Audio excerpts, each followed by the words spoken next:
जय।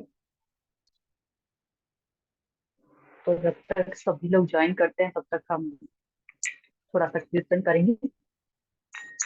नमो विष्णु पदाय कृष्ण पृष्ठा भूतले श्रीमते जयता स्वामी नाम। नमो आचार्य पताय विकाय के पतवाय गौर कथा रहिंगा में दिखावाय। नमो विष्णु पदाय कृष्ण पृष्ठा भूतले श्रीमते भक्ति वेदांत स्वामी नाम। नमस्ते सरस्वती देवी गौर वाणी प्रचारिणी विशेष शून्यवादी पाश्चात्य देश तारिणी। जय श्री कृष्ण चैतन्य प्रभु नित्यानंद श्री अद्वैत गदाधर शिवासादि गौर भक्त।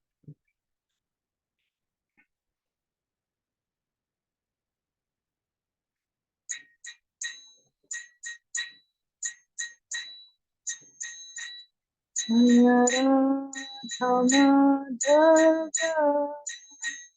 कुंज बिहारी जय राधा माधव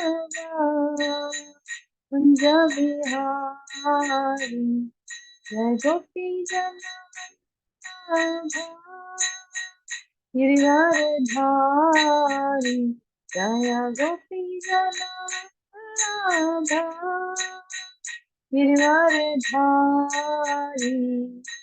यशोदानंदन ब्रज जन रंजन यशोदानंदन ब्रज जन रंजन यशोदानंदन ब्रज जन रंजन जमुना तीरा अवन चारी जमुना तीरा अवन चारी जय राधा माधव कुंज बिहारी जय राधा माधव कुंज बिहारी जय गोपी गिरिधारी जय गोपी गिरिधारी यशोदानंदन ब्रज जन रंजन यशोदानंदन ब्रज जन रंजन यशोदानंदन ब्रज जन रंजन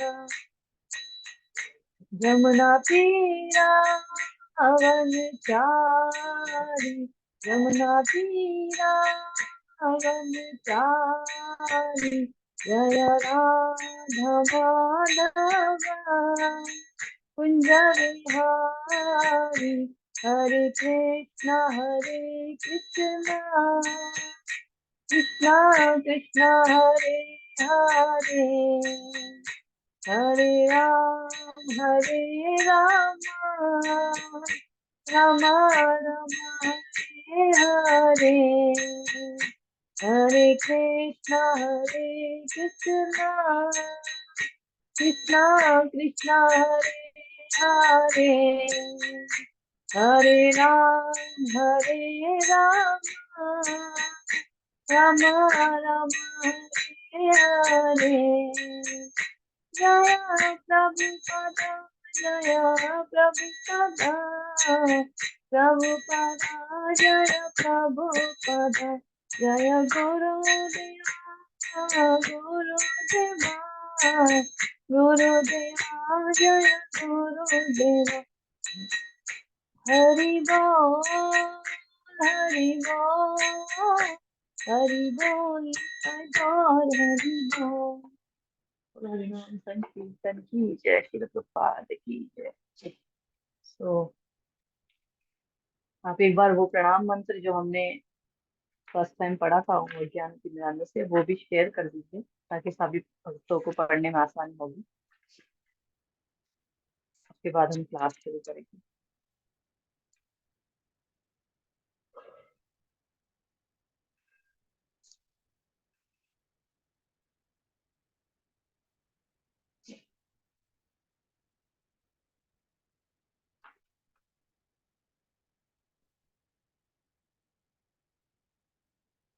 हरे कृष्णा।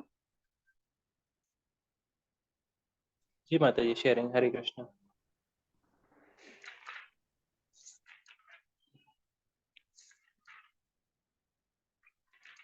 तो एक्चुअली मैं इसीलिए शेयर करके आप लोगों के साथ पढ़ना चाहती हूँ, ताकि आप लोगों को भी ये पता चले कि हमको हर बार कोई भी, जब हम आध्यात्मिक कार्य शुरू करते हैं तो हमें हमारे गुरुजनों, वैष्णव,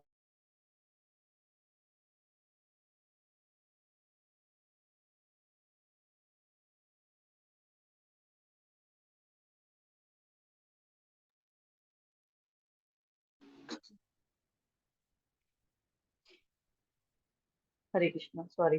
तो हम जब बोलते हैं ओम अज्ञानतिमिरान्धस्य, इस तरह से ये श्लोक, तो ये धीरे धीरे पढ़ते पढ़ते आप लोगों को याद होते जाएंगे। और ऐसा नहीं है कि याद होना जरूरी है, इनका मीनिंग समझना ज्यादा जरूरी होता है। जैसे कि मैंने लास्ट टाइम बताया था कि मैं अज्ञान के अंधकार में उत्पन्न हुआ था और मेरे गुरु ने अपने ज्ञान रूपी प्रकाश से मेरी आंखें खोल दी। तो इसमें मैं ज्यादा टाइम नहीं लूंगी, इसीलिए आप इसके साथ साथ इसकी मीनिंग्स पढ़ते जा सकते हैं। ओम अज्ञानतिमिरान्धस्य ज्ञानञ्जनशलाकया चक्षुरुन्मीलितं येन तस्मै श्रीगुरवे नमः। श्री चैतन्य मनोभीष्टं स्थापितं येन भूतले स्वयं रूप कदा मह्यं ददाति स्वपदान्तिकं।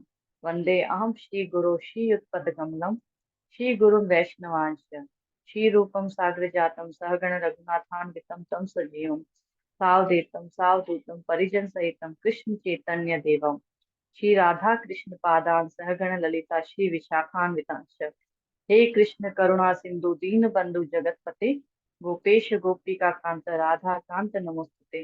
तप्त कांचन गौरांगी राधे वृंदावनेश्वरी वृषभानुसुते देवी प्रणमामि हरिप्रिये।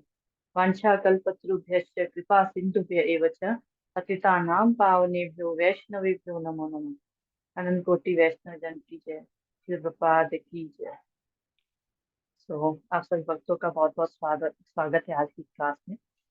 और जो भक्त पहली बार आए हैं तो उन्हें सिर्फ मैं इतना ही इन्फॉर्म करना चाहूंगी कि लास्ट क्लास से हमने भगवत गीता शुरू करी है, उसकी भूमिका के बारे में और थोड़ा सा हमने डिस्कस किया था लास्ट क्लास में कि क्यों भगवत गीता इम्पोर्टेंट है, और कुछ हमने महात्म्य के बारे में बताया था। और आज की कक्षा हमारी मेनली जो रहेगी वो महाभारत की जो पृष्ठभूमि है उसके ऊपर रहेगा। मुझे पता है आप लोगों में से कई भक्तों को या ऑलमोस्ट सभी को महाभारत की पृष्ठभूमि पता होगी, लेकिन फिर भी उसके बारे में एक बार जब हम भगवत गीता के स्टार्टिंग में सुन लेते हैं या जान लेते हैं तो उससे हमारी चेतना, जो एक्सेप्टेंस की है भगवत गीता की, वो बढ़ जाती है। तो इसीलिए हम वहां से शुरुआत करेंगे। तो मुझे आप शेयर कर सकते हैं स्क्रीन प्लीज।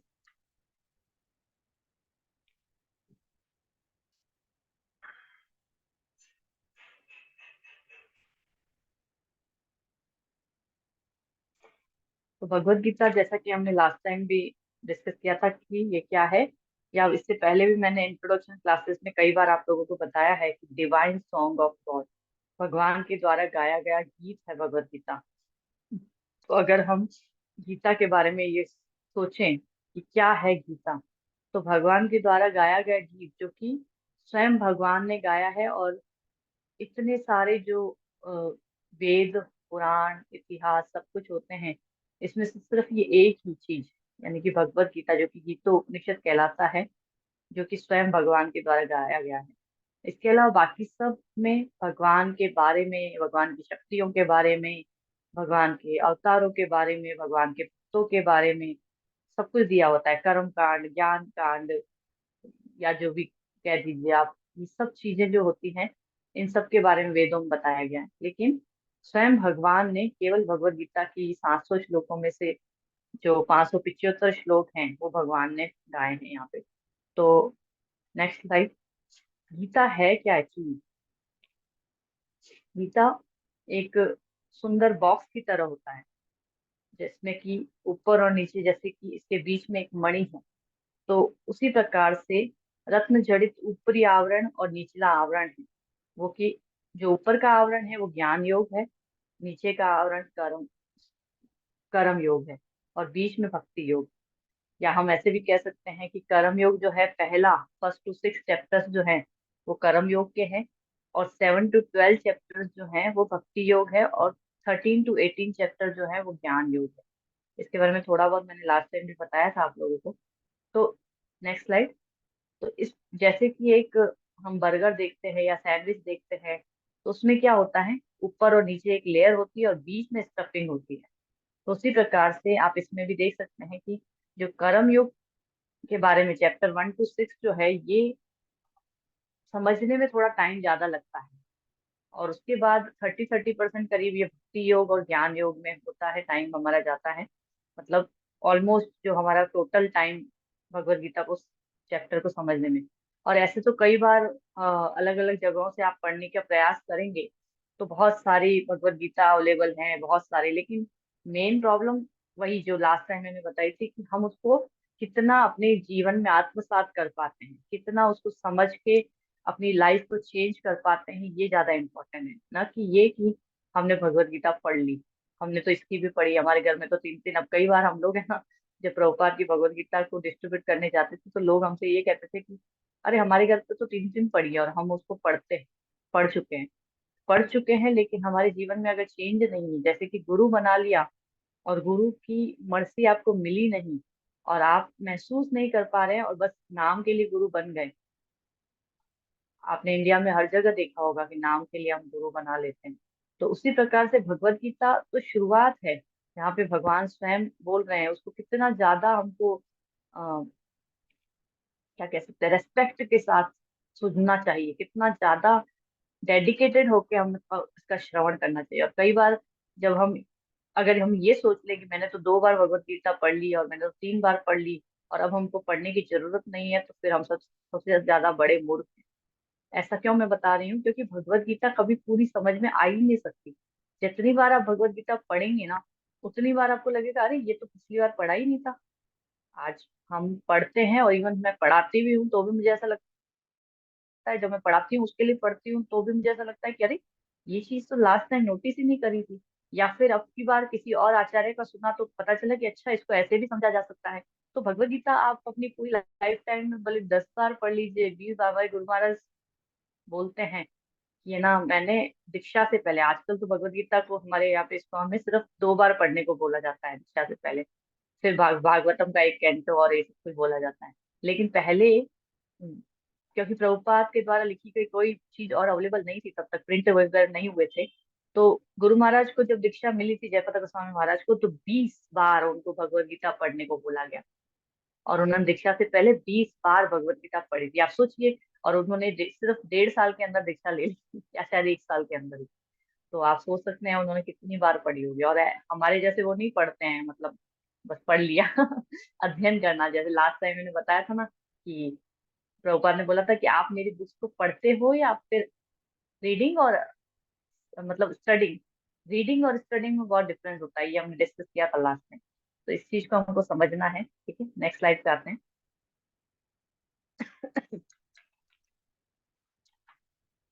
तो ये भी चीज मैं बता चुकी हूँ, सिर्फ वो कुछ जो नए लोग होंगे या इससे पहले जिन्होंने इंट्रोडक्शन क्लासेस अटेंड नहीं करी हो, ये वाली स्लाइड को आप स्क्रीनशॉट लेके रख सकते हैं और देख सकते हैं कि श्रुति और स्मृति, ये दो चीजें होती हैं। श्रुति जो है उसमें वेद उपनिषद और ये सब आते हैं, और फिर स्मृति में हमारे पुराण और इतिहास आते हैं। ये पिक्चर थोड़ी क्लियर कम है, तो पुराण और इतिहास इसमें आते हैं। और इतिहास, इतिहास में महाभारत आता है। और महाभारत का एक पार्ट जो है वो भगवत गीता है। महाभारत में वैसे तो 1 लाख श्लोक है, लेकिन महाभारत का ये जो एक पार्ट 700 श्लोक, ये भगवत गीता है। तो ये सबसे इम्पोर्टेंट है। गीतो उपनिषद, एक्चुअल में भगवत गीता उपनिषद है। उपनिषद का मतलब होता है गुरु और शिष्य के बीच में वार्ता। तो यहाँ पे अर्जुन शिष्य है और भगवान स्वयं गुरु है। तो इसलिए गुरु और शिष्य के बीच में वार्ता जो होती है वो उपनिषद कहलाती है। और भगवान के द्वारा गाया गया गीत है, इसलिए इसको गीतो उपनिषद कहा गया है। ये मैं पहले बता चुकी हूँ आप लोगों को, सिर्फ एक बार उसका रिवीजन हो रहा है। Next slide.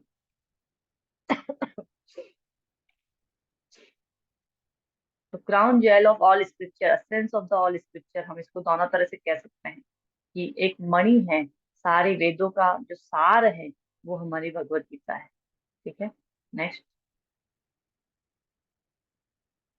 और जिन्होंने अगर by chance introduction classes attend नहीं करी हैं, तो वो चाहे तो हमसे पर्सनली मुझे मैसेज कर सकते हैं, मैं आप लोगों को वो लिंक शेयर कर दूंगी। आप जब भी टाइम मिले उसकी रिकॉर्डिंग थोड़ा थोड़ा करके सुन लेंगे, तो आप लोगों के लिए बेनिफिट हो जाएगा, थोड़ा सा चीजें आसानी से समझ में आएंगी।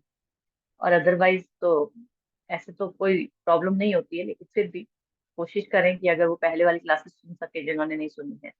तो व्हाट भगवत गीता टीचेज अस, ये भी हम वैसे तो पढ़ चुके हैं कि भगवत गीता मेनली हमको 5 चीजों के बारे में बताती है। लेकिन अभी हम जब पढ़ेंगे तो knowledge of eternal soul and body, शरीर और आत्मा के बारे में, अटैचमेंट और डिटैचमेंट, आसक्ति और विरक्ति क्या होती है ये बताया जाएगा भगवत गीता में। Art of working without reaction, निष्काम कर्म कैसे करना होता है ना, वो सब बताया जाता है। 3 मोड, 3 गुण जो होते हैं, 3 मोड ऑफ मटेरियल नेचर, प्रकृति के 3 गुण, उनके बारे में मैंने एक क्लास ली थी पूरी आप लोगों की, वो बताया जाता है और अच्छे से। रेगुलेटेड हैबिट्स बताई जाती है, हमारी आदतें जो हैं, किस तरह से हमको बोलना चाहिए, किस तरह से हमको उठना चाहिए। अभी 6 चैप्टर हमारा संडे वाली क्लास में चल रहा है, उसमें यही बताया जा रहा है कि एक योगी को कैसा होना चाहिए।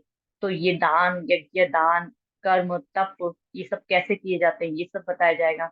Mind control, sense control, meditation, ये सब बताया जाएगा। और art of rendering the service to God, सबसे ज्यादा इंपॉर्टेंट चीज, कि भगवान की भक्तिमय सेवा को कैसे किया जाए, ये सबसे ज्यादा इंपॉर्टेंट है। तो इसके बारे में हमको भगवत गीता के इस पूरे चैप्टर्स में, जो हम 18 चैप्टर्स पढ़ेंगे, इसमें बताया जाएगा। तो ज्यादा डिटेल में आज मैं इसलिए नहीं, क्योंकि मैं ऑलरेडी इसकी क्लासेस ले चुकी हूँ, तो इसलिए आज इसकी डिटेल में नहीं जा रहे हैं। आज हमारा मेन जो रहेगा महाभारत की पृष्ठभूमि के ऊपर रहेगा कंसर्न। नेक्स्ट।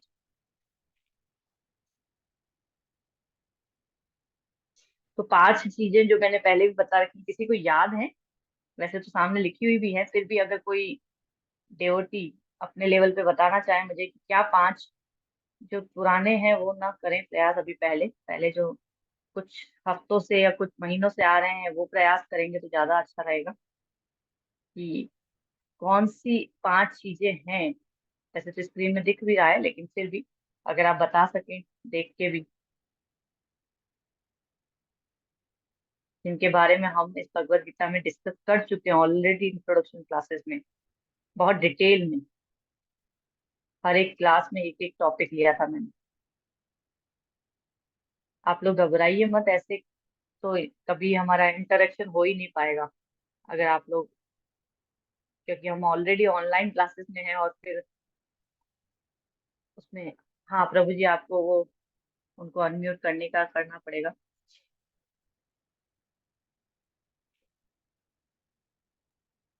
अनम्यूटेड है माता जी, everyone is okay. Unmuted. Okay, ठीक है।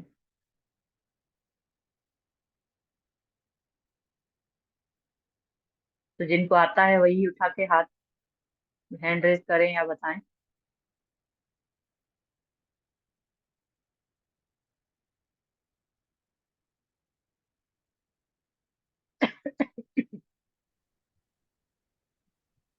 धैर्य। हरे कृष्णा माता जी, हरे कृष्णा प्रभु जी, सबको हरे कृष्णा दंडवत प्रणाम। मैं कोशिश करूँ माता जी, मैं गलत भी हो हाँ सकता हूँ तो उसके लिए क्षमा करिएगा मेरे को। पहला पॉइंट जैसे है, मैं पहला पॉइंट ही समझा पाऊंगा माता जी। जैसे ईश्वर इसमें कहा गया है, तो भगवत गीता के जब हम पढ़ते हैं तो उसमें भगवान खुद कहते हैं कि कृष्णस्तु भगवान स्वयं, श्रीमद् भागवतम में। और ब्रह्मदेव ने भी जो है इसके बारे में पूर्ति करी है।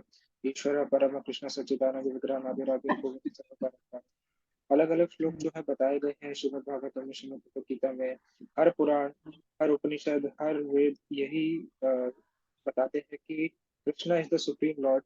और इसकी पूर्ति जो है अलग अलग प्रकार से हम देखते हैं। भगवान के नाना अवतार हैं, कई प्रकार के उनके अवतार हैं, जिस प्रकार से हमको पता चलता है।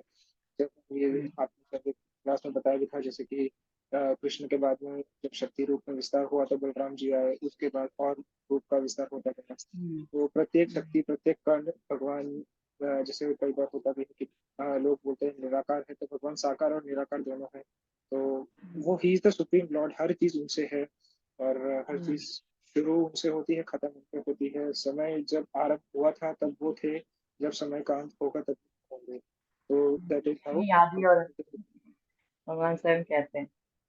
जी, वेरी गुड। तो इस तो प्रकार से हाँ, तो क्षमा जैसे करिएगा 6 ऐश्वर्य हैं, सुप्रीम गॉड ऐसे क्यों बताया जाता है, हमने ये भी डिस्कस किया हुआ है क्लासेस में। 6 ऐश्वर्य जो सबसे ज्यादा भगवान में है ना, तो वो 6 ऐश्वर्य के नाम किसी को याद है? किसी को ये याद है कि 6 ऐश्वर्य भगवान में कौन कौन से हैं?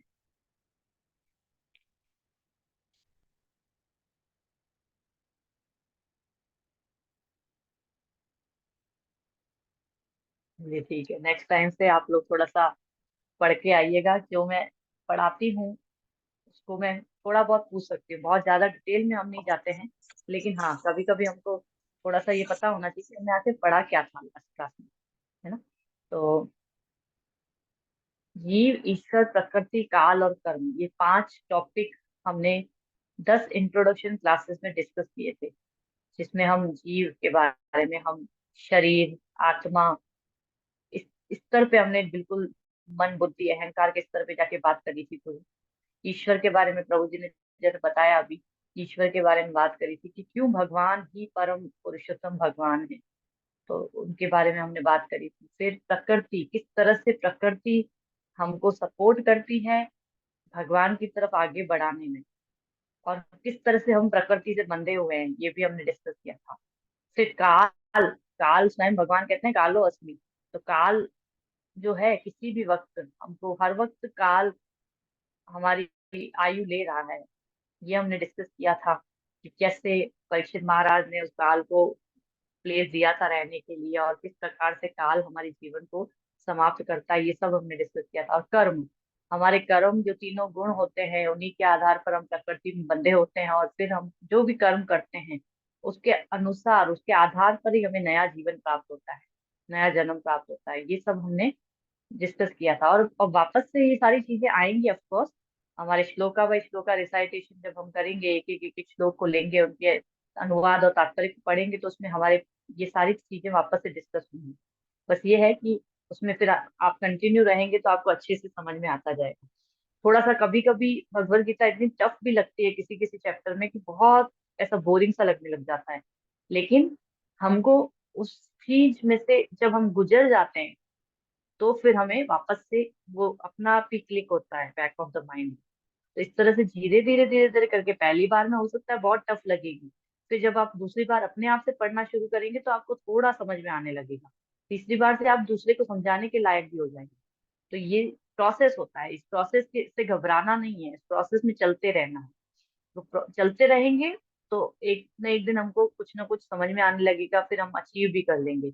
अब अचीव क्या करना है? अचीव तो कृष्ण प्रेम ही करना है एक्चुअली, और कुछ अचीव नहीं करना है। यहाँ पे मुझे कोई डिग्री नहीं देनी है आप लोगों को, कोई भगवत गीता पढ़ ली आप लोगों ने या मैंने पढ़ ली, नहीं।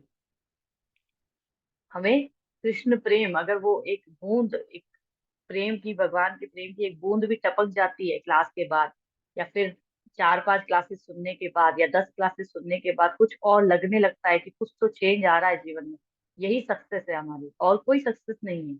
मतलब और कोई बाकी सब बहुत सारे श्लोक आप लोगों को याद कराना, ये कोई मोटिव नहीं है मेरा, कोई उद्देश्य ऐसा नहीं है मेरा जीवन में। लेकिन उद्देश्य क्या है जो हमको बताया गया है, कि एक जीवात्मा को कृष्ण के प्रति आकर्षित करना। और ये सबसे सुंदर तरीका क्या होता है उसमें, आप आचार्यों की वाणी को, भगवान की वाणी को आप तक पहुंचाया जाए। जैसे कि डाकिया होता है ना, वो क्या करता है, जो भी लेटर आता है वो जाके पहुंचा देता है, किससे आया है भैया, इससे आया है, इतना हाथ पे भेजना है, इस पे भेजना है। बीच में वो डाकिए का काम करता है, हम भी वही काम करते हैं। हमको और कुछ इसके अलावा नहीं समझ में आता है। और बताया, जिसने बताया था भाई ऐसे ऐसे पहुंचाना है, वैसे ही पहुंचाना है। कोई अपनी मैनिपुलेशन नहीं करनी है कभी भी उसमें। ये चीज सबको समझनी है। आगे आप लोग भी कभी किसी को बताएंगे तो आप लोगों को भी उसी तरह से बताना है। हाँ, ये एक रिक्वेस्ट और भी है कि अभी क्लासेस शुरू ही हुई हैं। तो जो लोग ऐसा सोच रहे हैं कि हाँ हम तो खुद ही नए नए आए हैं, लेकिन वो और 5 लोगों को बुला सकते हैं कि भैया क्लास शुरू हो रही है, हम भी जाके देख रहे हैं, आप भी जाके देखो, आप भी आके देखो। कोई बहुत ज्यादा ऐसा तो नहीं है कि किसी जगह ट्रेवल करके जाना है, और ऐसा नहीं, ऑनलाइन क्लास अटेंड करनी है। तो आप सबसे यही रिक्वेस्ट है कि 30 लोग हैं हम यहाँ पे। अगली बार अगर आप 2-2 लोगों को भी और बुलाते हैं तो बहुत ज्यादा लोग आ जाएंगे। और उन सब जीवात्माओं को कृष्ण तक पहुंचाना, यही एक ध्येय है हमारा। तो अभी हम पढ़ेंगे सुनेंगे जब आगे, तो भी आप लोगों को ये चीज और क्लियर होगी। नेक्स्ट। तो ये एक अकेला ऐसा टॉपिक है जिससे मैं 1 घंटे तक वापस बोल सकती हूँ, जीव, ईश्वर, प्रकृति, काल, कर्म पे। मतलब 5 दिन की क्लासेस हो सकती हैं। ऑफकोर्स एक दिन तो बहुत कम पड़ता है इसमें। तो अब हम आते हैं कि डिफरेंट जो वॉइस हैं हमारे भगवत गीता में। कृष्ण की है 575 श्लोक बोले हैं कृष्ण ने, अर्जुन ने 83 श्लोक बोले हैं, संजय ने 41 श्लोक बोले हैं और धृतराष्ट्र ने 1 श्लोक बोला है। लेकिन इस पे हम चर्चा नेक्स्ट टाइम शुरू करेंगे। आज हमारा, जैसे कि मैंने पहले ही बताया, कि हमको ये देखना है कि भगवत गीता की पृष्ठभूमि क्या है। भगवत गीता, जैसा कि हमने कहा, महाभारत का एक पार्ट है, एक भाग है। तो वेद व्यास जी ने महाभारत लिखी थी, और वेद व्यास जी ने गणेश जी को राइटर बनाया था, है ना भाई, आप लिखते जाओ, ट्रांसक्राइबर बोलते हैं जिसको, ट्रांसक्राइबर बनाया था कि आप लिखते जाना, मैं बोलता जाऊंगा। अब गणेश जी जो है वो भगवान के महान भक्त हैं, वो बोले कि अच्छा, यदि मतलब एक मेरी शर्त है इसके लिए कि यदि आप बोलते बोलते रुक गए तो मैं भी रुक जाऊंगा, फिर मैं आगे नहीं लिखूंगा। तो वेदव्यास जी भी बहुत उच्च कोटि के भक्त हैं, तो उन्होंने भी कहा कि लेकिन जो भी श्लोक मैं बोलूंगा उसको समझना है आपको, ऐसा ही नहीं कि बस मैंने बोला और आपने लिख लिया, आपको समझ में आना चाहिए फिर ही आप लिखोगे।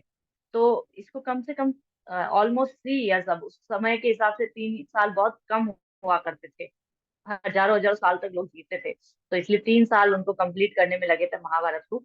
और वेद व्यास जी फिर इसके कारण क्या करते थे, बीच बीच में ऐसे श्लोक डाल देते थे जिनको समझना थोड़ा मुश्किल हो जाता था गणेश जी के लिए भी। ऐसे श्लोकों को कूट श्लोक, गुह्य श्लोक, कूट श्लोक कहा जाता है। ऐसे 8,000 श्लोक कम से कम वेद व्यास जी ने डाले थे भगवत सॉरी महाभारत में, और टोटल 1 लाख श्लोक है महाभारत के। तो गणेश जी को जब थोड़ा सा ऐसे कोई कूट श्लोक, थोड़े से टफ श्लोक जब वेदव्यास डाल देते थे तो उनको समझने में समय लग जाता था, और तब वेदव्यास जी आगे के श्लोक कंपोज कर लेते थे। इसलिए भगवत गीता को जब हम पढ़ते हैं तो इसमें भी कई बार जब हम पढ़ेंगे ना, तो ऐसे ऐसे श्लोक आएंगे जिनको समझने में हमको लगेगा, और बाकायदा इसके कारण बहुत सारी कंट्रोवर्सीज भी होती हैं, है ना। लोगों को आप देखेंगे कि श्लोक उठा के बोलेंगे इस राइटर ने ऐसे बोला था। खास करके प्रभुपाद के तात्पर्य में भी लोग है ना बहुत ज्यादा कंट्रोवर्सी करते हैं कि ये तो ऐसा बोला गया है, इसमें इन्होंने ये क्यों घुसा दिया। अरे, हमेशा लिटरल मीनिंग नहीं देखा जाता है, भाव देखा जाता है ना। जो ट्रांसक्राइब करते हैं उनको ज्यादा पता होता है ये चीज। जैसे मैं भी अभी किसी से डिस्कस कर रही थी तो वो बता रहे थे कि गुरु महाराज, जब मैं भी ट्रांसक्रिप्शन करती हूँ हमारे गुरु महाराज की कुछ बुक्स का और उनका, तो उसमें वो बोल कुछ रहे होते हैं, लोग उसकी लिटरल मीनिंग लिख लेते हैं। लिटरल मीनिंग में बिल्कुल अर्थ का अनर्थ हो जाता है, मतलब वो भाव आता ही नहीं है। उसी प्रकार से भगवत गीता में भी कई श्लोक ऐसे हैं जहाँ पे अगर उसका लिटरल मीनिंग आप देखेंगे तो उसमें भाव जो है, जो कृष्ण पहुंचाना चाहते थे हम तक, वो नहीं पहुंच पाता। लेकिन क्योंकि श्रील प्रभुपाद ने तात्पर्यों के माध्यम से हमें वो वाणी दी है, तो इस वजह से हमें वो उनके तात्पर्य के माध्यम से समझ में आ जाती है। तो इसीलिए भगवत गीता के श्लोक समझना इतना आसान नहीं है, इसलिए हमें उसके लिए एक गाइड चाहिए जो हमें समझने में उसकी सहायता कर सके। इसलिए हमको गुरु की आवश्यकता होती है, जैसे कि लास्ट टाइम मैंने बताया। तो महाभारत का कन्वर्सेशन जो है राजा जन्मेजय और वैश्वानर मुनि ऋषि है थे उनके बीच में हुआ था। तो राजा जन्मेजय जो हैं वो परीक्षित महाराज के पुत्र थे। तो परीक्षित महाराज का हमने सुन रखा था लास्ट टाइम भी, कल ही वाली क्लास में मैंने करीब 4-5 हफ्ते पहले आप लोगों को ली थी। तब मैंने बताया था कि परीक्षित महाराज को एक शाप मिला था कि तक्षक सांप उनको काटेगा, तो इसके कारण फिर वो भागवतम सुनने बैठते हैं सुखदेव गोस्वामी से। तो इसके कारण क्या होता है कि जो राजा जन्मेजय हैं वो ये शपथ लेते हैं कि मैं सारे के सारे सांपों की आहुति दे दूंगा यज्ञ में। तो इसके लिए क्या करना होता है कि यज्ञ में जब भी आप आहुति देते हो तो आपको गोत्र और नाम वगैरह सब देना पड़ता है। तो वैष्णव पायन जो ऋषि थे वो शुरू करते हैं कहानी बताना। कहानी बताना मतलब शांतनु महाराज से पूरा ये परीक्षित महाराज तक आने की कहानी वो बताना शुरू करते हैं, किसको, जन्मेजय को। तो यहाँ से फिर ये शुरू होता है मेन। तो भगवत गीता हमारे पास आई कैसे, ये चीज आज हम डिस्कस कर रहे हैं एक्चुअली में। तो भीष्म पर्व जो है उसमें 18 पर्व है महाभारत में, उसमें से एक भीष्म पर्व है, उसमें भगवत गीता बताई गई है। तो भगवत गीता एक्चुअली में सारे शास्त्रों का सार है, जैसा कि मैंने पहले भी बताया है। और शांतनु, नेक्स्ट स्लाइड पे आइए एक बार तो थोड़ा सा इस चीज को डिस्कस करेंगे। हम्म ये हो सकता है आपको क्लियर ना दिख रहा हो, लेकिन फिर भी आप इसको जूम करके देख सकते हैं। तो महाराज शांतनु जो है वो गंगा देवी से शादी करते हैं।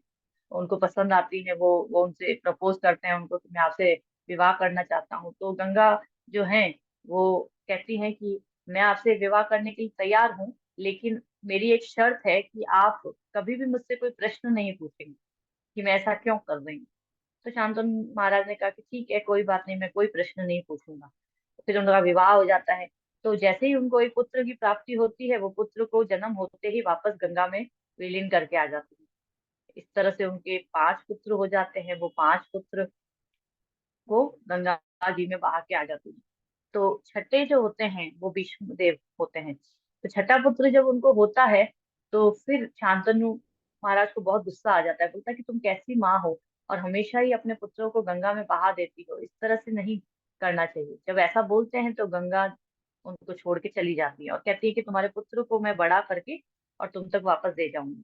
और इस प्रकार से राजा शांतनु के पास भीष्मदेव जब बड़े हो जाते हैं, समझदार हो जाते हैं, तो वापस वो आ जाते हैं। फिर इस तरह से कुछ समय के बाद राजा शांतनु का विवाह, दूसरा विवाह होता है, वो सत्यवती से होता है। अब सत्यवती की स्टोरी जो है इस तरह से है कि सत्यवती एक्चुअल में एक मछुआरे की बेटी थी। तो उनका नाम मत्स्य गंधा था और उनके शरीर से मछली की गंध आती थी। एक बार पराशर मुनि जो हैं, वो सप्त ऋषियों में से एक थे। वो उस तरफ एक कल्पी स्थान है, वहां पे जा रहे थे। और उस समय पे, क्योंकि पराशर मुनि एक उच्च कोटि के भक्त थे भगवान के, और उस समय उनको पता चलता है कि अभी एक शुभ नक्षत्र है कि इस समय अगर कोई भी बालक प्रकट होगा तो वो स्वयं भगवान प्रकट होंगे। तो पराशर मुनि आ, सत्यवती को, मत्स्यगंधा को प्रपोज करते हैं कि मुझे तुमसे एक पुत्र की प्राप्ति चाहिए, पुत्र प्राप्त करना है अभी इसी क्षण। क्योंकि इस क्षण अगर मतलब पुत्र प्राप्त होगा तो ये जो होगा, ये भगवान स्वयं होंगे। तो सत्यवती जो है वो कहती है कि लेकिन इससे मेरी अस्तित्व की रक्षा कैसे होगी, मेरी तो अभी विवाह भी नहीं हुआ है और कल को लोग मेरे ऊपर लांछन लगाएंगे। तो वो कहते हैं कि नहीं, मैं तुम्हें ये आशीर्वाद देता हूँ कि एक तो तुम्हारे शरीर से पद्म गंध, मतलब पद्म यानी कि कमल के, लोटस फ्लावर की खुशबू आने लग जाएगी। जो अभी तुम्हारे मछली की गंध आती है उसकी बजाय तुम्हारे शरीर से पद्म की खुशबू आएगी। और दूसरा, तुम्हारा अस्तित्व भी वैसा का वैसा बना रहेगा, तुम्हारे ऊपर किसी तरह की तुमको हानि नहीं होगी। तो जब इस तरह से बोला जाता है तो यमुना नदी के बीच में एक आइलैंड है, एक द्वीप होता है, वहां पे उनका जन्म होता है पराशर मुनि और सत्यवती के द्वारा। तो उस समय वो जो पुत्र जन्म लेता है वो कहलाते हैं व्यास देव। कृष्ण द्वैपायन व्यास, कृष्ण स्वयं है और द्वीप पे उनका जन्म होता है, इसलिए कृष्ण द्वैपायन व्यास नाम बताया जाता है। तो यही व्यास देव जी हैं जिन्होंने हमारे लिए ये सारे वेद वगैरह लिखे थे। तो स्वयं भगवान के अंश अवतार है। फिर पराशर मुनि, अब कई बार लोग कहते हैं कि ऐसे ऐसे मुनि ऐसे ऐसे काम करते थे या क्या, ये गलत फहमी है हमारी। पराशर मुनि केवल और केवल आ, उस पुत्र की प्राप्ति करके उस पुत्र को लेके चले जाते हैं। और इवन जब वो पुत्र बड़ा होता है तो फिर वो सत्यवती को ये भी कहते हैं व्यास देव जी कि आप जब भी मुझे याद करेंगे तो मैं आपके सामने प्रकट हो जाऊंगा। इसको भी हम आगे डिस्कस करेंगे। तो इस तरह से आ, सत्यवती वहां पे रह जाती हैं और वो चले जाते हैं पराशर मुनि व्यास देव जी को लेके। और फिर सत्यवती का विवाह शांतनु से वापस होता है, क्योंकि शांतनु, राजा शांतनु जो है वो सत्यवती को प्रपोज करते हैं कि भाई मैं आपसे विवाह करना चाहता हूँ। तो सत्यवती के पिता जो है वो ये कहते हैं कि आपका तो एक भीष्म देव करके पुत्र है, तो मेरे बेटी के जो भी पुत्र होंगे वो तो कभी राजा बन ही नहीं पाएंगे, तो ऐसा तो मैं होने नहीं दूंगा। तो ऐसा जब राजा शांतनु सुनते हैं तो वो बहुत ज्यादा परेशान हो जाते हैं। तो ऐसी परेशानी में भीष्म देव जब अपने पिता को देखते हैं तो वो जाके राजा सत्यवती के पिता से मिलते हैं और जाके उनको कहते हैं कि मैं आपको वचन देता हूँ कि मैं हमेशा ब्रह्मचर्य का पालन करूंगा और कभी भी शादी नहीं करूंगा और मैं खुद कभी भी राजा नहीं बनूंगा। मैं ये 2 वचन हम आपको देता हूँ और हमेशा अ, हस्तिनापुर के लिए कार्य करूंगा। तो इस तरह से जब भीष्मदेव पूरे वचन दे देते हैं, उसके बाद राजा शांतनु और सत्यवती का विवाह हो जाता है। राजा शांतनु और सत्यवती का विवाह होने के बाद एक तो देवव्रत जो भीष्मदेव कहलाते हैं बाद में, और एक दो पुत्र उनके और होते हैं, चित्रांगद और विचित्रवीर्य। चित्रांगन जो है और विचित्रवीर्य इतने ज्यादा मतलब वो फिर भी कमजोर होते हैं एक्चुअल में। भीष्मदेव तो बहुत ज्यादा ताकतवर होते हैं, बहुत ज्यादा क्षत्रिय की तरह वो रहते हैं, लेकिन इन दोनों में इतनी ज्यादा किसी भी तरह की क्षत्रिय वाली क्वालिटीज जो होती है होती नहीं है। तो चित्रांगन एक बार शिकार करने जाते हैं, और वहां पे एक चित्रांगन नाम का ही गंधर्व आ जाता है। और वो जब ये देखता है कि ये भी, इसका नाम भी चित्रांगन है, तो उसको गुस्सा आ जाता है। और वो क्या करता है कि उसको ललकारता है। और क्षत्रिय का ये होता है कि भाई आपको कोई ललकारे तो आप छोड़ नहीं सकते। तो ये चित्रांगन जो है वो चित्रांगन गंधर्व से लड़ाई करने लगते हैं, युद्ध होता है दोनों के बीच में। और जब दोनों के बीच में युद्ध होता है, तो वो चित्रांगन गंधर्व जो है इस चित्रांगन को मार देते हैं। तो वो उनकी मृत्यु हो जाती है उनसे। फिर विचित्र वीर्य की कहानी आती है कि विचित्र वीर्य जो थे वो भी बहुत ज्यादा, मैंने कहा जैसे कि बहुत ज्यादा ऐसे क्षत्रिय के गुण उनमें भी नहीं थे, लेकिन ठीक थे, उनसे बेहतर थे। तो फिर भीष्म पितामह को ये सत्यवती के द्वारा इंस्ट्रक्शन दिए जाते हैं कि मेरे पुत्र का विवाह कराना है। तो वो जाते हैं काशी के राजा के पास। काशी के राजा की 3 पुत्रियां थी, अम्बा, अंबिका और अम्बालिका। अब अम्बा जो थी, तीनों को एक्चुअली में भीष्म देव उस समय पे इस तरह से लेके आ जाते थे। तो वो हरण करके लेके आ गए थे, जीत के लेके आए थे एक्चुअली युद्ध में बाकी सब योद्धाओं से। तो बाकी सब योद्धाओं से जब जीत के लेके आए थे, तो एक बार तो इन तीनों को लगा था कि भीष्म ही हमारे पति होंगे। लेकिन बाद में पता चलता है इनको कि भाई वो तो विचित्र वीर्य के लिए लेके आए हैं। तो अम्बा तो उसको ताकि उनको मना कर देती कि मैं तो वैसे भी शाल्व नाम के राजा को अपना पति मान चुकी हूँ, और मैं इसलिए आपको स्वीकार नहीं कर सकती। तो भीष्मदेव उनको कहते हैं कि आप चले जाइए। और ये भी कहानी आती है बाद में कि अम्बा को वो स्वीकार नहीं करता है शाल्व, और उसके कारण अम्बा बहुत ज्यादा।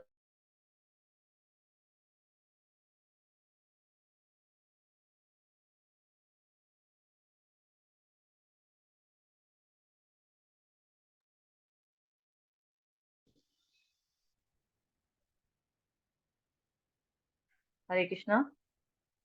सॉरी, मेरी आवाज आ रही है? जी माता जी, अब आ रही है। हरे कृष्ण। कॉल आ गया था एक्चुअली। तो उसके बाद क्या होता है कि ये हमने कहानी अब आगे सुनेंगे जब हम भीष्मदेव के बारे में और ज्यादा डिस्कस करेंगे। तो यही अम्बा आगे चल के फिर भीष्मदेव का वध करती है। तो यहाँ पे हम देख पाते हैं कि विचित्र वीर्य का विवाह फिर अंबिका और अंबालिका से होता है। अब अंबिका और अंबालिका से विवाह तो हो जाता है, लेकिन उनकी भी कोई संतान नहीं होती। और इसी दौरान फिर विचित्र वीर्य का भी देहांत हो जाता है। तो सत्यवती के पुत्र वेदव्यास जी थे, हमने ये शुरू में डिस्कस किया था। तो सत्यवती अपने पुत्र को याद करती है, और उस समय पे ये आ, मतलब ऐसा कल्चर होता था कि अगर आपको वंश को आगे बढ़ाना है, तो आप अपने देवर या किसी भी मुनि, उच्च कोटि के मुनि से पुत्र की प्राप्ति कर सकते थे।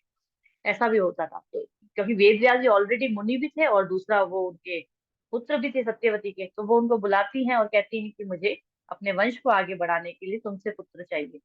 तो अब एक्चुअल में वहां पे बस दृष्टिपात करने से ही, क्योंकि मुनि थे बहुत उच्च कोटि के, तो सिर्फ दृष्टिपात करने से ही पुत्र की प्राप्ति हो जानी थी। तो इनको अंबिका और अंबालिका को बोला गया था कि भाई आप जब वेदव्यास जी अपने ध्यान में बैठे होंगे, और आपको अंदर जाना है शांति से, बस वहां पे जाके खड़े होना है, और आपको गर्भ धारण कराया जाएगा। तो इस तरह से बात की जाती है। लेकिन ये दोनों ही अंबिका और अंबालिका, अंबिका और अंबालिका डर जाती है। डर जाती मतलब अंबिका तो डर के मारे आंखें बंद कर देती है, क्योंकि वेदव्यास जी ऐसे मुनि थे कि भाई वो किसी तरह का और बाहरी आवरण उनका था ही नहीं। बहुत बड़े बड़े बाल और बिल्कुल डरावने से ऐसे लगते थे। तो उस वक्त वो जैसे ही उनको अंदर अंधेरे में जाके ऐसे देखती हैं तो डर जाती है। तो अंबिका डर जाती है, वो आंखें बंद कर देती हैं। तो इसलिए उनको पुत्र जो प्राप्त होता है वो धृतराष्ट्र होता है, जो कि अंधा होता है। और फिर अंबालिका जो है वो भी, मतलब जैसे ही इनको, एक्चुअल में अंबालिका अपने से पहले अपनी दासी को बेचती है। अब दासी को जब बेचती है, तो दासी बहुत ही विनीत भाव से उनके सामने जाके खड़ी हो जाती है, और उनको भी पुत्र मिलता है जो कि विदुर जी कहलाए। और अंबालिका फिर जब जाती है तो वो ऑलरेडी मतलब डरी हुई होती है, वो तो वो भी पीली पड़ जाती है। तो इसलिए उनसे जो पुत्र हुए थे पांडु, वो भी बहुत ज्यादा उस तरह के नहीं थे, बीमार रहते हैं, एनीमिक कहलाता है ना, जैसे पांडु एनीमिक। तो एनीमिक थे वो। तो इस तरह से इन तीनों को पुत्र की प्राप्ति होती है, किससे? वेद व्यास जी से। अब धृतराष्ट्र एक्चुअल में तो वैसे देखा जाए तो बड़े थे, लेकिन क्योंकि वो आंखों से नहीं देख पाते थे, इस वजह से पांडु को राजा बनाने का विचार किया गया था, पांडु को राजा बनाया गया था। लेकिन धृतराष्ट्र को बहुत ज्यादा इससे ईर्ष्या होती थी कि भाई मैं कैसे, इस तरह से मेरे साथ हुआ है, मेरे साथ, मैं राजा बनना चाहिए, लेकिन मेरी आंखों की वजह से ये, मुझे हर वक्त वो ईर्ष्या में रहते थे। फिर पांडु को जब ये पता चला था, पांडु को भी एक बार शाप मिला था कि, अब ये स्टोरी भी मुझे थोड़ी सी बतानी पड़ेगी आप लोगों को, कि पांडु राजा जो थे, एक बार वो शिकार करने गए थे। तो शिकार करने जब गए थे तो वहां पे उन्होंने एक हिरण और हिरनी को देखा। और जब वो हिरण और हिरनी, एक्चुअली में वो ऋषि थे और उनकी पत्नी थी, तो ऋषि और उनकी पत्नी थी, वो क्रीड़ा कर रहे थे, और वो जब संभोग करने ही वाले थे, उस वक्त उन्होंने उस हिरण को मार दिया। तो वो हिरण उसी वक्त चेंज हो जाता है ऋषि में, और वो शाप देता है कि क्योंकि तुमने मुझे इस अवस्था में मारा है, तो अब जब भी तुम अगर संभोग करने जाओगे तो तुम्हें भी मृत्यु की प्राप्ति होगी। तो ये जो शाप जब पांडु को मिलता है, तो उसके बाद से फिर वो कहते हैं कि अब मुझे वानप्रस्थ धारण कर लेना चाहिए।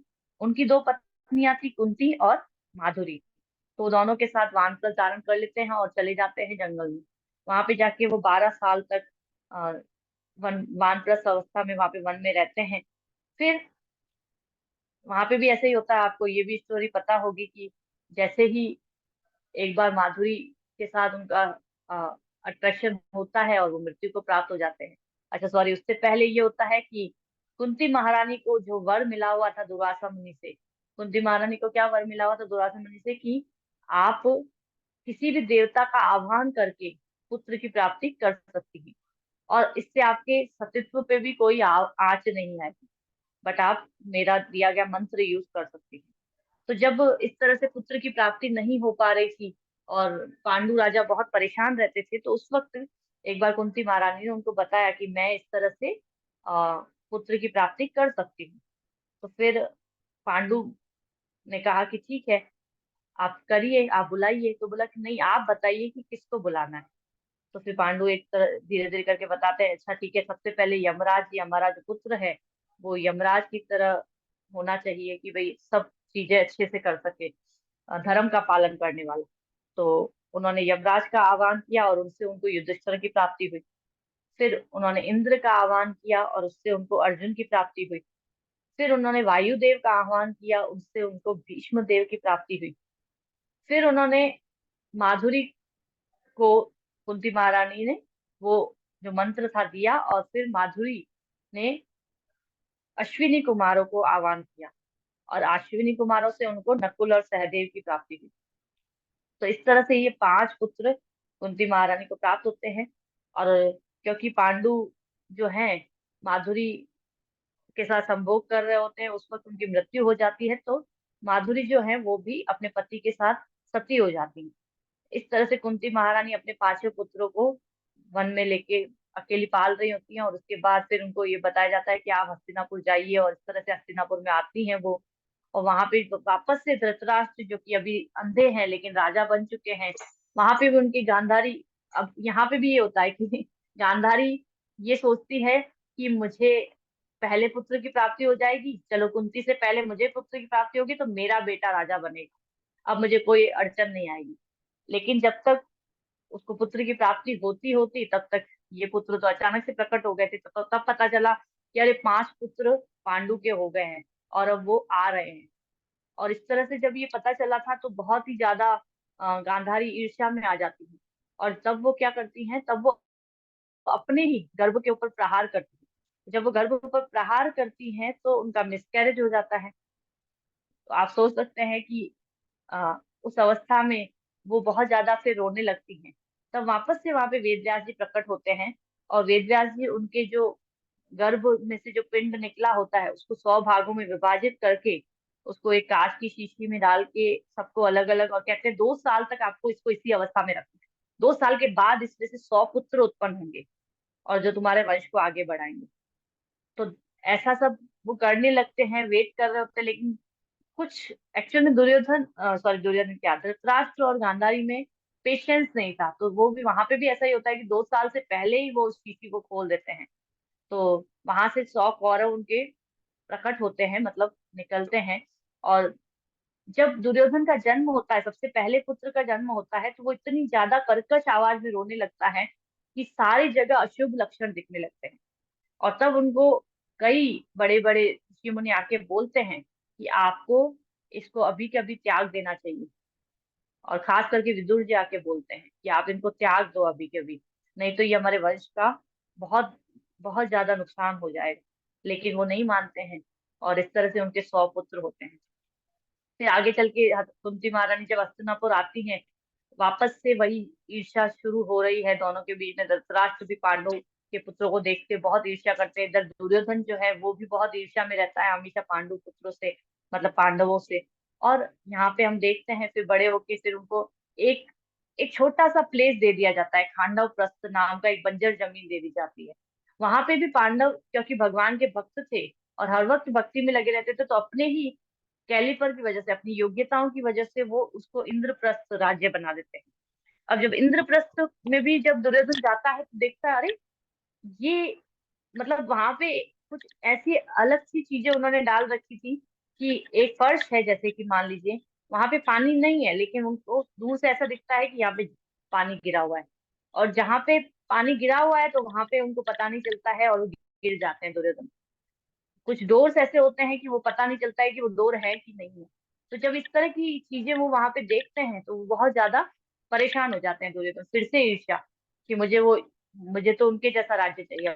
धृतराष्ट्र वहां पे उनको कहते हैं कि तुम्हारे पास तो हस्तिनापुर उससे भी बड़ा राज्य है, लेकिन ईर्ष्या। तो इसलिए ईर्ष्या ईर्ष्या इंसान को कहाँ से कहाँ ले जाती है ये हम कभी नहीं समझ सकते हैं। कितना ज्यादा हमको नीचे गिरा सकती है ईर्ष्या, ये हम यहाँ से देख सकते हैं थोड़ा सा। फिर वापस से इंद्रप्रस्थ सीखने के लिए हमको पता है कि शकुनी की सहायता ली जाती है, द्रुत क्रीड़ा खेली जाती है, और इतना बड़ा चीर हरण होता है। इस तरह से सबका द्रौपदी का भी सम्मान जो है वो छिन्न भिन्न हो जाता है। फिर उसके बाद उनको 12 साल का वनवास मिलता है और 1 साल का अज्ञातवास होता है। तो वहां पे जाके वो विराट एक राजा है, उनकी राज्य में शरण लेते हैं। वहां से फिर जब उनका 12 साल कंप्लीट हो जाते हैं, 1 साल का अज्ञातवास भी कंप्लीट, मैं इसमें बहुत डिटेल में नहीं जाऊंगी, बट हमको ये चीजें सारी पता है तो शॉर्ट शॉर्ट में मैं बता रही हूँ कि इस तरह से फिर वो शांति का संदेश भेजा जाता है कि 5 गांव, वो शांति का संदेश कौन लेके जाता है, कृष्ण स्वयं लेके जाते हैं कि 5 गांव दे दीजिए। लेकिन हम क्षत्रिय हैं, क्योंकि हम अपने धर्म से नीचे नहीं गिर सकते, तो हमको क्षत्रियों की भांति रहना है। तो इसलिए क्योंकि हम 12 साल और 1 साल का अज्ञातवास कंप्लीट करके आ गए हैं, तो अब हमको वो 5 गांव दे दीजिए, हमको ज्यादा कुछ नहीं चाहिए। लेकिन फिर भी वो नहीं देते हैं, कहते हैं मैं एक सुई जितना भी जगह तुमको नहीं दूंगा, युद्ध तो होके ही रहेगा अगर तुमको करना है तो युद्ध का आह्वान होता है। और फिर यहाँ पे एक चीज और होती है कि अर्जुन और दुर्योधन दोनों के दोनों कृष्ण के पास जाते हैं। तो अर्जुन जो है वो भगवान के पैरों में जाके बैठ जाते हैं, और दुर्योधन जो है वो भगवान के सिरहाने पे जाके बैठ जाते हैं। और जब भगवान थोड़ा ऐसे आंखें बंद करके लेटे हुए हैं हल्के से, और फिर वो आंखें खोलते हैं, तो वो कहते हैं कि ठीक है, मांगो जो मांगना है। तो वो पहले अर्जुन को चांस देते हैं कि अर्जुन तुम मांगो कि क्या मांगना है। तो दुर्योधन को छट्टी पिट्टी गुम हो जाती है कि अरे कहीं इसने भगवान की पूरी सेना मांग ली तो क्या हो जाएगा। लेकिन अर्जुन क्या मांगते हैं, अर्जुन भगवान को मांगते हैं। तो दुर्योधन सोचने लगता है, अरे इसको पहला चांस मिला है फिर भी ये भगवान को मांग रहा है। और भगवान ने साफ बोल दिया था कि मैं तो किसी तरह से युद्ध नहीं करूंगा, मतलब मैं कोई हथियार नहीं उठाऊंगा, कोई शस्त्र नहीं उठाऊंगा। लेकिन अगर तुमको मैं चाहिए तो फिर तुमको ये पूरी सेना छोड़नी पड़ी। तो दुर्योधन कहता है कि हाँ हाँ, मुझे तो ये पूरी सेना ही चाहिए आपकी। अर्जुन को फिर से भगवान कहते हैं कि मैं तुमको दूसरा चांस देता हूँ, फिर से सोचो कि मैं ये नहीं करूंगा कुछ भी, मैं सिर्फ तुम्हारा सारथी बन के रहूंगा, अगर तो चलूंगा तो कुछ भी नहीं करूंगा। बोला कि मुझे सिर्फ आप चाहिए और कुछ चाहिए भी नहीं। तो इस तरह से दुर्योधन बहुत प्रसन्न हो जाता है, भगवान की 9 अक्षौहिणी सेना जो होती है वो ले लेते हैं दुर्योधन, और अर्जुन भगवान को मांग लेते हैं। तो नेक्स्ट स्लाइड बताइए तो।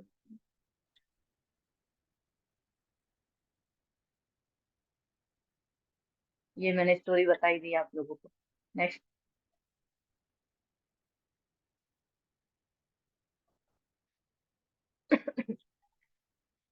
तो आज हम सिर्फ ये छोटा मोटा ये डिस्कशन इसलिए कर रहे हैं क्योंकि हमको पीछे का बैकग्राउंड अभी हम धृतराष्ट्र की समझ, दुर्योधन की समझ, इन सबको समझते हुए जब आगे चलेंगे कि कैसे कैसे लेवल पे वो उनका माइंड काम करता था, उनकी बुद्धि काम करती थी, फिर हमको आगे भगवान ने जो जो बोला और जो जो किया वो भी समझ में आएगा फिर।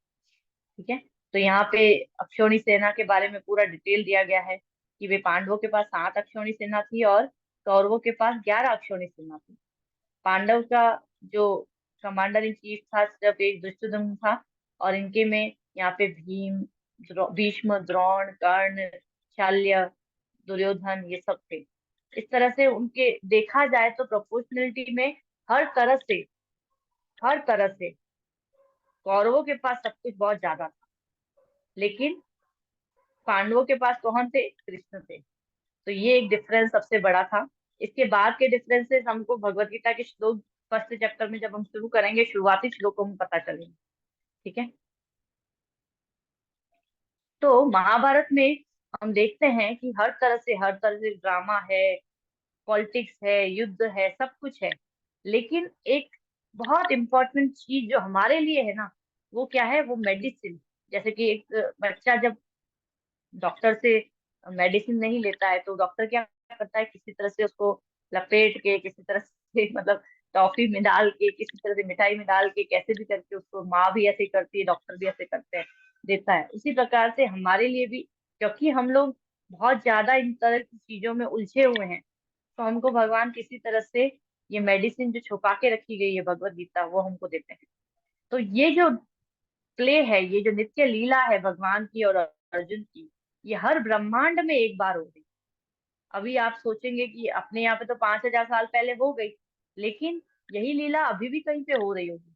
कहीं पे भगवान अर्जुन को उपदेश दे रहे होंगे, तो कहीं पे भगवान अभी तक काल रूप में होंगे, तो कहीं पे द्वारकाधीश होंगे, कुछ भी अलग अलग अलग अलग। तो ऐसा नहीं है कि हमारे यहाँ पे ये लीला हुई है तो बस और कहीं नहीं हुई।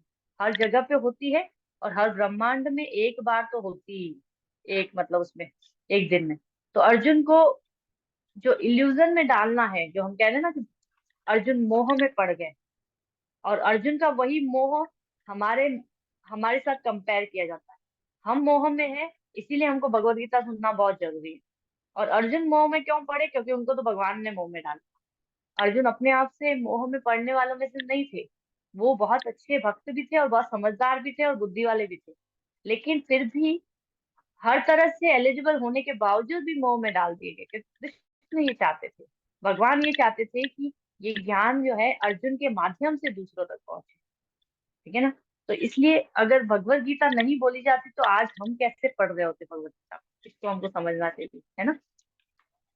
जिस प्रकार से हम ये कहते हैं कि जब किसी को भूख होती है, जैसे मैंने लास्ट टाइम बताया था, तो आप जब उसे कुछ देते हैं तो अच्छे से ग्रहण करता है। लेकिन अगर किसी का पेट भरा हुआ है और फिर आप उसके सामने 56 भोग भी रखेंगे तो वो ग्रहण नहीं करेगा। तो इसीलिए यहाँ पे हमको गुरु के रूप में कृष्ण को एक्सेप्ट करने की बात बोली जा रही है। अब हम थोड़ा सा इस चीज पे विचार करेंगे कि हमें कैसे, भगवान हमसे क्या क्या चाहते हैं। मैंने थोड़ा सा शायद लास्ट टाइम बताया भी था, फिर भी वापस से बताना चाहूंगी, बहुत इंपॉर्टेंट चीज है इसमें। कृष्ण हमसे ये 3 बातें चाहते हैं। क्या चाहते हैं? कि जिस प्रकार से अर्जुन के वो पार्थ सारथी बने थे, तो भगवान हमसे ये चाहते हैं कि हम भी भगवान को ये बोलें कि आप हमको जैसा जीवन में चलाना चाहें वैसे चलाएं। और जब हम इस इंटेंशन से भगवान के पास जाते हैं कि मैं तो ये भी नहीं जानता कि मेरी प्रॉब्लम क्या है, तो सॉल्यूशन कैसे पता होगा? जब अर्जुन जाते हैं भगवान के पास, कार्पण्य दोषोपस्थ भाव पृच्छामि त्वाम सहम सम्मूढ़ चेता शिष्यस्ते हम शादी माम त्वाम प्रपन्नि। तो भगवान को अर्जुन कहते हैं कि मैं आपका शिष्य हूँ, मैं तो ये भी नहीं जानता कि, मुझे समझ ही नहीं आ रहा है, मैं तो दोषों से भरा हुआ हूँ और मेरी बुद्धि भी काम नहीं कर रही है, मैं मोहित हो चुका हूँ। ये हम भगवत गीता के फर्स्ट चैप्टर में ही पढ़ेंगे इसी। तो भगवान के पास इस इंटेंशन से जब अर्जुन जाते हैं, तो अर्जुन को वो स्वीकार करते हैं, है ना, एज ए शिष्य। और अर्जुन जब सरेंडर करते हैं, तो भगवान हमसे क्या चाहते हैं? कि हम भी भगवान को अपने जीवन में इस तरह से स्वीकार करें। और जब हम इस इंटेंशन से भगवान के पास जाएंगे, सिंसियर होके, हम्बल होके, हेल्पलेस होके, बाहर से बोलना नहीं है, कि मैं तो बहुत शरणागत हूँ। कई बार भक्ति में जब हम नए नए आते हैं, मैं तो बहुत सरेंडर हूँ। अरे सरेंडर दिखता नहीं है, मतलब दिखाया नहीं जाता है। सरेंडर जो होता है, शरणागति होती है, वो दिखाई नहीं जाती। शरणागति तो हो जाती है, बस दिखाई नहीं जाती। किसी को बोलने से, किसी को कहने से हम शरणागत नहीं होते हैं, हम बस हो जाते हैं। तो ये आपके एटीट्यूड से, आपके बातचीत के तरीके से, आपके दैनिक जीवन में व्यवहार से अपना आप ही झलकता है। किसी को हमको बताने की जरूरत नहीं होती। ये चीज हमको सीखनी है भगवत गीता से, कि हम कैसे शरणागत हो सके भगवान के। अब हो सकता है ऐसी ऐसी क्लासेस में क्या होता है कि हम थोड़े दिन तो आते हैं, लेकिन फिर हमको लगता है कि हम नहीं कर पाएंगे। हम थोड़ा सा अ, हमको टिपिकल सा लगने लग जाता है, डिफिकल्ट लगने लग जाता है ये सारी चीजें। लेकिन अगर आप बने रहेंगे, मैं गारंटी देती हूँ, अगर आप बने रहेंगे तो आप पार हो जाएंगे। और ये गारंटी मैं अपनी तरफ से नहीं दे रही हूँ, क्योंकि भगवान दे के गए हैं, आचार्य दे के गए, इसलिए मैं उनके निमित्त होके बोल रही हूँ कि ये फर्स्ट चैप्टर इतना इम्पोर्टेंट है कि हम इससे रिलेट कर सकते हैं। हम जब पढ़ना शुरू करेंगे नेक्स्ट क्लास से, हम 1.1 श्लोका से शुरू करेंगे। आज 2 क्लासेस हमारी भूमिका के ऊपर जरूरी थी बतानी, तो इसलिए तो सेकंड चैप्टर से लेके 18 चैप्टर में भगवान सब कुछ बोलते हैं। फिर सेकंड चैप्टर से भगवान बोलना शुरू करते हैं, समान दृष्टि से देखो, ये करो, वो करो, है ना। लेकिन प्रैक्टिकली जो हमारी लाइफ में हम कैसे रिलेट करेंगे, हम फर्स्ट चैप्टर को जब समझ जाएंगे कि हम अर्जुन कैसे हैं, तब हम रिलेट कर पाएंगे। अब भगवान मुझे क्या बोल रहे हैं, है ना। हर बार फिर हम हर एक श्लोक में सोचेंगे कि ये भगवान हमारे लिए तो बोल रहे हैं, और फिर इस तरह से हम रिलेट कर पाएंगे। तो आत्मसात करना जरूरी है। बार बार इस चीज को दोहराती हूँ, आत्मसात करना जरूरी है। केवल पढ़ना नहीं, आपको सुनना है, आपको आत्मसात करना है। और आपको इसके लिए क्या करना है, आपको ज्यादा कुछ नहीं करना है, आपको हर क्लास में होना है। और उसके बाद अगर आपको टाइम मिलता है तो कभी भी हफ्ते में 2-3 बार रोज एक श्लोक भी पढ़ लिया, या फिर जितना हमने पढ़ा है उतने श्लोक सिर्फ हफ्ते भर में पढ़ लिए, तो भी आपका वो रिवाइज भी हो जाएगा, और आपको समझ में भी आएगा कि आगे क्या पढ़ाया जा रहा है। और इस तरह से हम धीरे धीरे करके आगे बढ़ेंगे, ठीक है ना। तो भगवान ने भगवत गीता कहाँ बताई थी, बैटल फील्ड में बताई थी, है ना। हमने जैसे पहले भी डिस्कस किया था, किसी केव में, किसी टेम्पल में, यहाँ पे इस तरह से नहीं बताई। क्योंकि भगवान ने भगवत गीता युद्ध क्षेत्र में क्यों बताई थी, ताकि हम भी ये समझ पाए कि कितनी बाधाएं हो, कितनी असुविधाएं हो। जिस प्रकार से अर्जुन ने, भगवान ने 45 मिनट में भगवत गीता सुनाई, और अर्जुन ने उस 45 मिनट में समझ ली। हमारे केस में ऐसा नहीं होता है। हम इस 700 श्लोकों को पता नहीं कितनी बार जीवन में पढ़ लेंगे, तो भी हमारे पूरी समझ में नहीं आएंगे। लेकिन फिर भी ये जरूर है कि हमको प्रयास करते रहना। हमको ये नहीं सोचना है कि मैं जब रिटायर हो जाऊंगा तब मैं भगवत गीता पढ़ूंगा, जब मेरे बच्चों की शादी हो जाएगी तब मैं भगवत गीता पढ़ूंगा। ये नहीं सोचना है। हमको अभी ही पढ़ना है। मेरी जॉब में मेरे को ये काम है, मेरे घर में मुझे ये काम है, इसलिए मैं भगवत गीता नहीं पढ़ सकता। नहीं, हम बहुत सारा टाइम इधर उधर वेस्ट करते हैं। उस टाइम को थोड़ा यूटिलाइज कर लीजिए, हफ्ते में एक दिन भगवत गीता पढ़िए, तो आपको अपने जीवन में परिवर्तन दिखना शुरू हो जाएंगे, ठीक है ना। तो इस तरह से हमको स्टडी करना है और फिर अप्लाई करना है। जैसे मान लीजिए कोई समुद्र के किनारे खड़ा है, अब वो टॉवल पहन के खड़ा है आदमी, और बोल रहा है बस मैं अभी जा रहा हूँ, बस मैं अभी जा रहा हूँ, मैं अभी अंदर जाऊंगा। 4 घंटे बाद वो आदमी कोई दूसरा आता है, वो बोलता है भाई साहब आप अभी तक यहीं पे खड़े हो, कब अंदर जाओगे। बोला बस बस जब ये समुद्र की लहरें शांत हो जाएंगी ना, तब मैं चले जाऊंगा। तो बुद्धिमान व्यक्ति क्या बोलेगा, अरे बेवकूफ हो क्या, समुद्र की लहरें तो कभी भी शांत नहीं होंगी। Jump and clean your self, मतलब जाइए और स्नान करके वापस निकलिए, ये कभी शांत होने वाली है क्या। उसी प्रकार से हमारी लाइफ में जो प्रॉब्लम्स हैं, वो हम अगर ये सोचेंगे अभी ये खत्म हो जाएगा, फिर पक्का पक्का बिल्कुल ये जॉब का ये प्रॉब्लम सॉल्व हो जाए फिर मैं करूंगा, फिर ये घर की ये प्रॉब्लम्स हो जाए, फिर एक बार मकान बन जाए, फिर एक बार गाड़ी आ जाए, फिर ये हो जाएगा, फिर वो हो जाएगा, बच्चों की शादी हो जाए, कुछ नहीं होना। बुढ़ापा में 60 साल की उम्र में भी आप पहुंच जाओगे, फिर भी कुछ नहीं होना, क्योंकि ये प्रॉब्लम्स तो आती ही रहेंगी। हमको तो इतना स्मार्ट होना है कि जहाँ पे एक दिन निकल गया, वहां पे अपने आप को आध्यात्मिकता से थोड़ा और जोड़ दीजिए। जहाँ पे एक दिन बीच में 1 घंटा निकल गया, वहां पे थोड़ा और जोड़ लीजिए। इस तरह से टाइम चुरा चुरा के, जैसे एक प्रेमी प्रेमिका से मिलने जाता है ना, उसी प्रकार से हमको भगवान की तरफ आगे बढ़ना। और जब हम इस तरह से करते करते आगे बढ़ेंगे, तो कृष्ण भी बहुत प्रसन्न होते हैं, है ना। तो कई बार लोग ये पूछते हैं कि क्या हमारी प्रॉब्लम खत्म हो जाएंगी, तो हमारे क्या आंसर होने चाहिए, कोई बताना चाहेगा?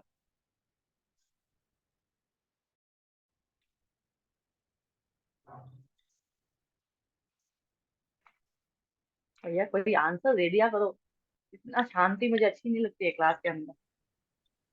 हरे कृष्णा माता जी, दंडवत प्रणाम। हरे कृष्णा, हरे कृष्णा।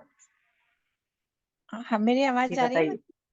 जी, मैं बोल रही हाँ थी हाँ कि बिल्कुल। समस्या तो खत्म नहीं होती है, लेकिन उसका हल जरूर हमें मिल जाता है कि किस तरह से हम उसे पार पा सकते हैं अपनी समस्या से। हाँ, वो जो समस्या है वो कभी खत्म नहीं होती, एक होती है दूसरी होती है, लेकिन हाँ, जब हम किसी सही डायरेक्शन में किसी ऐसे व्यक्ति के साथ चलते हैं जो कि हमें उस समस्या का समाधान बता सके। तो जब बहुत तेज बारिश हो रही है तो क्या हम बारिश को रोक सकते हैं? नहीं। हम क्या लेंगे? हम छाता ले लेंगे और अपने आप को बचा लेंगे। इसी तरह से हमारी विजन, हमारा कॉन्शियसनेस चेंज होता जाएगा जैसे जैसे हम भगवत गीता को पढ़ते जाएंगे, है ना। मान लीजिए कि हम में से किसी को कुकिंग नहीं आती है और उसको 15-20 इंग्रेडिएंट दे दिए जाएंगे, सब दे दिया, मसाले वसाले ये सब दे दिया, बोला कि अब इसमें से कुछ बनाओ, तो वो क्या करेगा? खिचड़ी भी बना ले तो बहुत बड़ी बात है, समझ में आए तो वो भी। और खिचड़ी जैसे आइटम ही नहीं दिए, कुछ और ही दे दिया, तो वो खिचड़ी भी नहीं बनेगी। लेकिन वही इंग्रेडिएंट किसी एक्सपर्ट कुक को दे दिए जाए तो वो वैरायटी ऑफ डिशेज बना देगी। उसी प्रकार ये 700 श्लोक है, वो 700 इंग्रेडिएंट्स की तरह है। यदि हम पढ़ते हैं तो हम अपनी योग्यता के अनुसार पढ़ेंगे, लेकिन यदि हम योग्यता के अनुसार का मतलब, मान लीजिए एक छोटा बच्चा है, मैंने पहले भी बताई थी ये बात आप लोगों को, कि छोटा बच्चा है तो कैसे पढ़ेगा भगवद गीता का श्लोक में कि भगवान कृष्ण बोले। अब उसको इतना ही समझ में आएगा कि भगवान कृष्ण ने कहा, आगे उसको शायद कुछ समझ में न भी आए कि भगवान ने क्या कहा। लेकिन कोई बड़ा पढ़ेगा तो उसको इतना समझ में आएगा कि हाँ ये सेंटेंस लिखा हुआ है, लेकिन इसका मीनिंग क्या है, वही लिटरल मीनिंग और एक्चुअल मीनिंग डिफरेंस होता है। तो हम एक्सपर्ट के निर्देशन में जब भगवत गीता को पढ़ते हैं तो वो एक्सपर्ट जो होता है वो अपनी मैक्सिमम योग्यता, प्रभुपाद अपनी तात्पर्य में वो सारी चीजें वो कृपा दे के गए हैं, तो जब हम उसमें से पढ़ते हैं तो हम अपने जीवन में जब अप्लाई करते हैं तो वो और ज्यादा हमारे लिए बेनिफिशियल होता है। ठीक है ना। ठीक है, आज टाइम हो चुका है, नहीं तो मैं थोड़ा सा दत्तार करने के बारे में हरे कृष्ण बताती। माता जी, हाँ जी जी। मैं एक चीज शेयर करना चाहूंगी एक बार कि ये रिकॉर्डिंग बंद कर दीजिए। हाँ,